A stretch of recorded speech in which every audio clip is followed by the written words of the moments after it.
tung komuni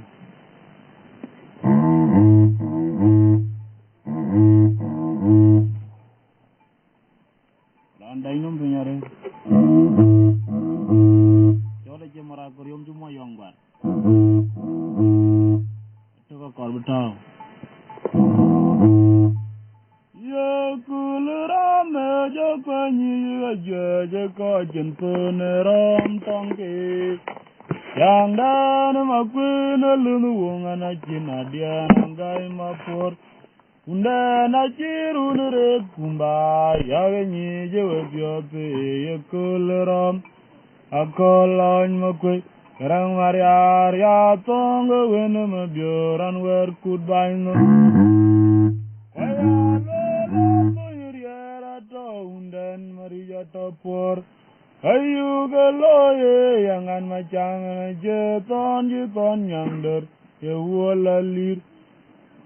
dai lo ya bediga yande no erana kumtung awil madingdit awan mabur makur kujentung aliar makete ku janangamin ayan la ka gudan wala kalau ya bediga yande no erana kumtung awil madingdit awan mabur makur kujentung aliar makete tu janangamin kurai andang alaka gudan walan fakul rame jakwanyi gaje ko jentun ram tangge tangdan makwene lunu wongana cina diara gai mapor unda na ciru dure kumba jaganyi jiwesyote yakul ram akolon makwe garang mariara ya tanga wena mabioran wer kudbainum waya lola tuyuriera taundan marijato ayu galoye yangan macangana ceton jiton nyangder yewalalir dailo ya bediga yangde no erana kumtu bawil madingdit bawan mabor makur gejuntung liar magete tu janangamin kurai andang alaka gudanol bedailo ya bediga yangde na erana kumtung kawil madingdit awan mabor makur gejuntung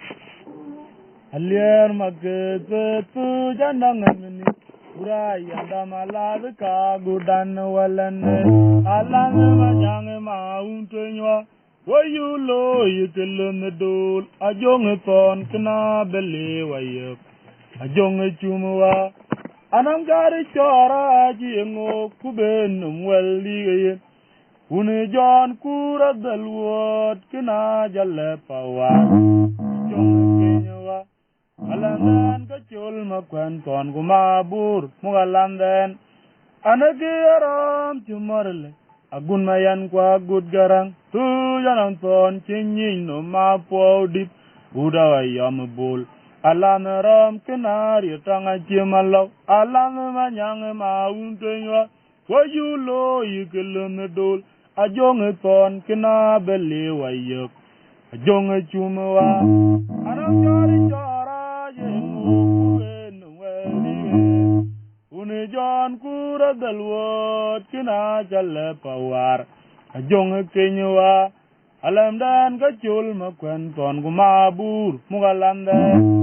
aragaran jumar akun mayan kwa kudgarang tu yanang ton jenyin no mapaudit udawa yambul alana ram kinari tanga jemalaw lana manyang mauntenywa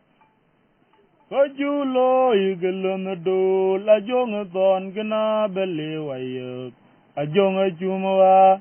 anang jari chora jingo kuben weldiye uni jon kura dalwot kina jale pawar ajong kenywa alandan kechul makwan ton mabur mugalandan kanaram jumarle agun mayan gua gud garang tu yanang ton jinyin no mapodit udawa yambul alan ram kenare tanga jemalo Iduru jalo duat ka chiri ata anta ga dini ya yugo ta unda.